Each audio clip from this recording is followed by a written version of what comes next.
What's going on, everybody, and welcome back to Comic Breakdown. In this video, we are jumping into Fantastic Four issue number 9, with this story continuing on exactly where the last issue had left off. It had left us with Sue, Alicia, Johnny, and Flamo. They discovered that an alien by the name of Xargorr. This individual has captured numerous locals, including Reed and Ben, using mind control to transform her captives into servants, wiping everyone's collective memories of their existences. Sue and the others had confronted the alien, and then Xargorr gave the order to Reed and Ben, the order to kill the Fantastic Four. So make sure you guys have subscribed to the channel, make sure that you like this video, and with that being said, let's dive into this breakdown.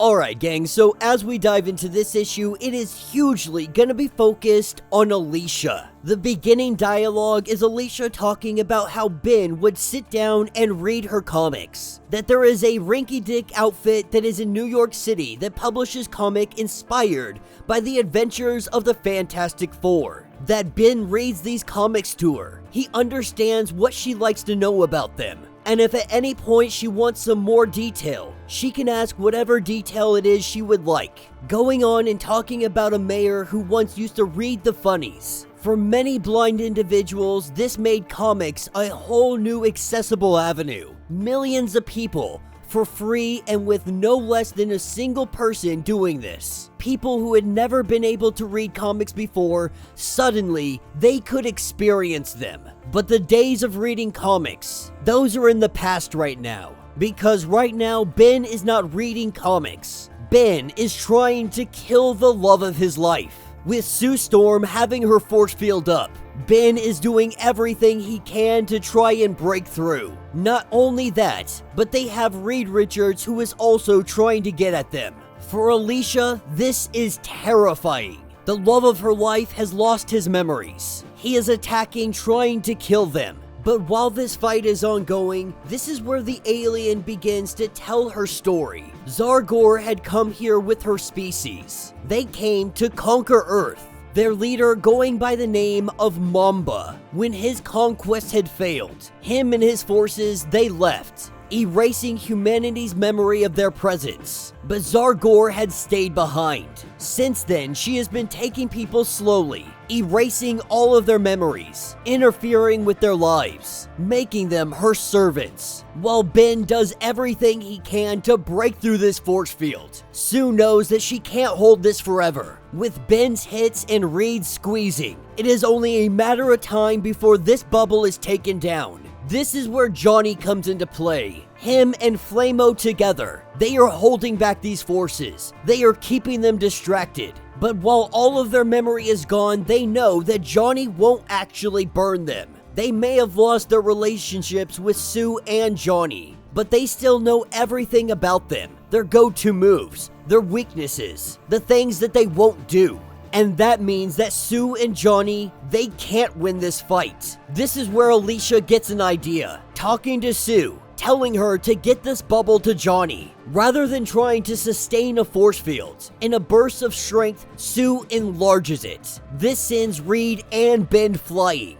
Shooting them out the side, they go directly for Johnny. And this is where she does it. An invisible idea of the space that surrounds Alicia. At first, Sue doesn't understand what's going on, but then she starts to understand the concept. The idea is to have Alicia be the real fighting force behind all of this. Ben and Reed have never fought Alicia before, and so they don't know how to react to it. They don't know how to counter it. With Sue sensing the shapes that Alicia is trying to form, Sue is using Alicia's ideas, taking her ideas and bringing them into full form. And while she can't see it for herself, she can only assume that it looks fantastic.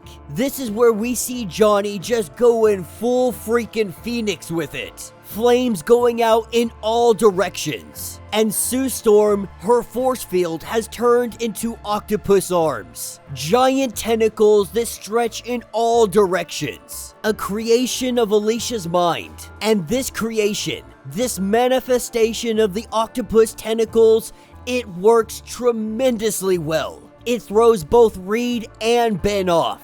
The alien Xargorr, infuriated with this situation, the alien begins to hurl people at Sue Storm, literally throwing people at Sue.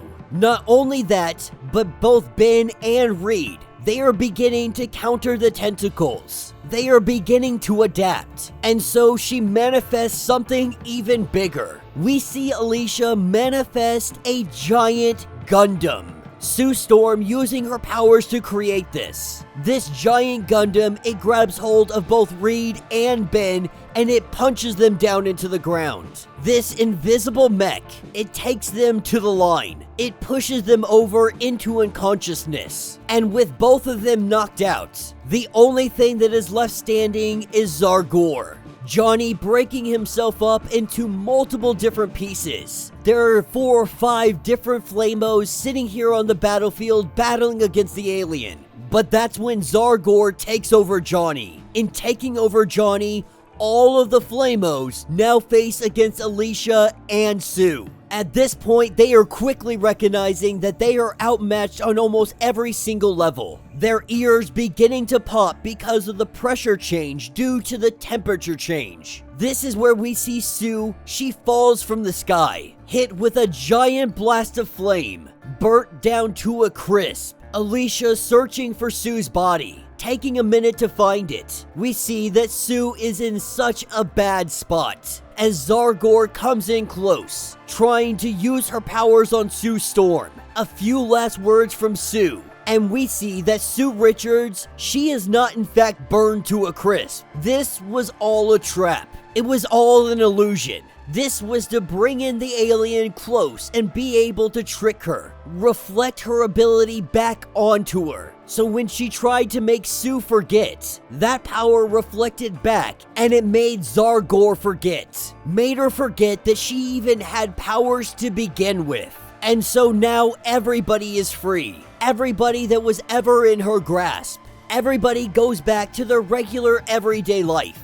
Johnny and Sue together, they have learned that their powers combined can be unstoppable. That they have the potential for so much more than what they have always been doing. And now Ben and Alicia, they can finally sit down. They can finally have some alone time. Ben can finally sit here and read some comics to her. And that will be the end of this issue. So let me know what you guys think down in the comments. I actually really did enjoy this issue. I love that Alicia is getting so much attention lately. Now we get, yes, she's blind and all of that good stuff, but she still has her uses. Being blind doesn't make her useless. And I think that's one of the most important things to pull out of this comic, is that even though she's not necessarily part of the Fantastic Four, she doesn't have any crazy powers or crazy abilities, she still has her role to play. And that even in the most dire of situations, there can be use for her. She can be helpful. She can help the team win. But I really like what they say about the blind being able to have an opportunity to read or hear comics. You know, that's one of the reasons that I started this channel to begin with. Obviously, it's not the only reason. I have a multitude of reasons on why I sit here and do these comics day in and day out. But for people that are blind and unable to read comics, I never knew that that was an avenue I was gonna be tapping into. It never even crossed my mind until I started to get feedback from people that are blind, letting me know that me doing this day in and day out, it helps people. It lets them connect to a world that they thought was really just disconnected from them and always would be disconnected from them. That I have helped bring a medium, an art form to people that are not able to see, and they can experience the comic just like you and I. It's one of those things that keeps me going, knowing that there are people out there that are blind that can't read or enjoy the comics in the manner I do, but me giving them this avenue to be able to experience the comic, it truly is just such a great feeling. And it's why I will be doing this comic channel for years and years and years to come. Until my voice gives out, until I'm an old man and nobody wants to hear me talk anymore, I will be here doing these comics for people exactly like Alicia. But let me know what you guys think. Let me know your thoughts. Let me know your theories. If you would like to get completely caught up on everything going on with this series, be sure to check out the link in my description as well as the top of this video. It will get you completely caught up on everything going on with the Fantastic Four. If you would like to support the channel, you can always do so by joining the channel membership. Much like Patreon, having multiple different tiers, from $1 to $50, from loyalty badges to comics every single month. Not only are you helping out the channel tremendously, but you are getting tons of perks in the process. Now, if you are unable to do that, do me a favor, subscribe to the channel, like this video, hit that notification bell, and with that being said, until the next breakdown.